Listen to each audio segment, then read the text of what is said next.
To quote my friend Ruben from the Ruby Tuesday, flippin' heck. The new French action thriller Athena is filled with long, continuous takes that are beautiful to look at. But is this style over substance? Hours after the tragic death of their youngest brother, 3 siblings have their lives thrown into chaos. So this movie starts off with an 11-minute continuous take, and I would just love to see some of the behind-the-scenes footage because we watch this camera follow a massive riot that breaks out to then this chase sequence where the camera is outside following a whole bunch of vehicles, and then it enters into one of those vehicles to capture the chaos that the characters are experiencing, and then completes the shot with this massively wide aerial. I mean, it's an enveloping way to begin the movie. Now, the basic premise for the story is that a young teenage boy is killed, supposedly by the police. Now, the estate housing area where he lived is called Athena, and the residents there are just fed up with mistreatment by law enforcement, so they take over, creating a showdown of young resident warriors who are ready to take on the police. There's then a showdown, exhibiting all kinds of chaos and violence. I mean, the line from Les Miserables just kept coming into my head while I was watching this. Do you hear the people sing? Singing a song of angry men. It's the music of a people who will not be slaves again. I mean, it's very fitting for what we see. And there are 3 brothers of the teenager that we meet. There's Abdel, a soldier. He's calm, and he starts off the film asking for people to remain calm. We meet Karim, Abdel's younger brother. Now, he looks like he's in his early 20s, and he's filled with righteous anger about the death of his brother. He's the figurehead and the de facto leader of the uprising at the estate, instantly then placing him at odds with Abdel. And then there's Mokhtar, the eldest brother. Now, this dude is sort of a gangster drug dealer. We get insight into his character almost from the moment that we meet him, letting us know his priorities and his values. Now, obviously, with these 3 differing ideals, there's immediate conflict between the brothers, which I think is great for the story tension. If you've ever seen that movie Blood In, Blood Out, where we follow a family of 3 men, where one is an artist, one becomes a cop, and then the other is a career criminal. Now, I got some of that same feelings and vibes in Athena, but in a much more compressed timeline. I had mentioned the long continuous take that the movie starts out with, but what I love is that that's not just an opening gimmick. The film is filled with long, patient takes that follow our characters as they move through the insanity that's happening all around them. Explosions are being fired from just every direction, smoke fills the sky, and then large groups of people are just chucking things off the sides of buildings. Sometimes the production slows down the footage to just create this more dramatic look as our characters pass through the pandemonium, but luckily, that slow-mo, it's not a constant thing, so it's balanced well.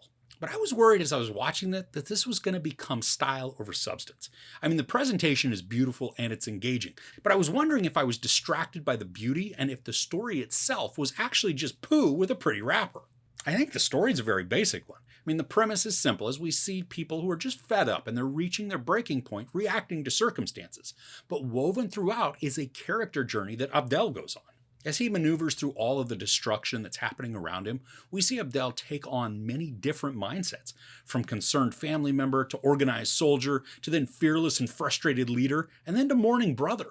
There are so many emotions that he goes through in such a short period of time.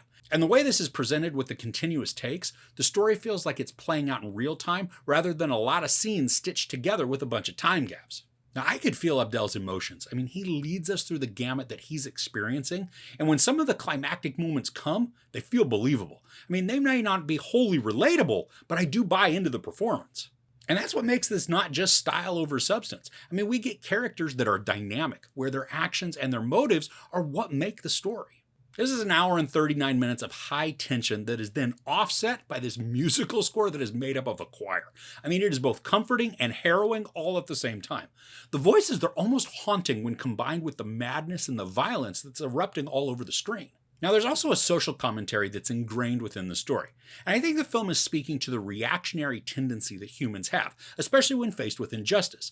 Now, it feels like the emotions this creates while watching are supposed to be conflicting, where we may see some of it as justified, but then at the same time we see the other side where the actions aren't justified. Now, the film provides a firm conclusion and resolution to what we see, which then leaves us to ponder all that we had felt while we were watching the story play out. Now, I don't think this is preachy with the commentary, but instead is more contemplating in the message. It's designed to make us wrestle with what we've seen and then how we reacted to it. I think this is powerful because of the characters that we encounter. We can develop strong feelings towards each of them, but that also means that they're effective. Love them or hate them, they are memorable and they're engaging. And the performances themselves are also captivating through the strong and the visceral emotions that they display. And there's this moment towards the end of the film that involves Abdel, and I was in shock at what transpires. I mean, it is abrupt and it's palpable, but it's also riveting in this very disturbing way. Now, because we only really see this from one main point of view, there is a portion of the narrative that feels slightly lacking. I mean, there are times when we get glimpses from a police officer's viewpoint, and I mean, there can be this slight emotional connection to this one officer just based on some quick dialogue that we hear, but mainly, he's a stranger to us. Now, we can see the fear and the trepidation in his eyes, so he can be relatable, but most everything else that transpires just doesn't give us a picture from every side. Now, is that a weakness of the story? I don't really think so. I mean, the focus of this story is to see the worldview of the residents of Athena, and we certainly get that. So overall, Athena is a stressful and fast-moving story centered around grief and injustice. The presentation, with long, continuous takes, envelops us in the world. And while the camera work doesn't put us in the position to be participants, we are observers placed in the middle of the action. The actors convincingly create characters that are emotionally on the edge, with guttural and palpable reactions bent on stirring up emotional conflict for the audience. And with the haunting choral score mixed with the bedlam, the film creates a contrasting feeling of peace and chaos and then mixes them effectively. There's no sex or nudity, a lot of profanity, and a ton of violence. I give Athena 4.5 out of 5 couches. So what are you watching this weekend? Anything I should be checking out? Let me know in the comments below. If you enjoyed this review, please give it a like. Also, don't forget to share and subscribe. I'm Chris. This is Movies and Munchies. Thanks for couching with me.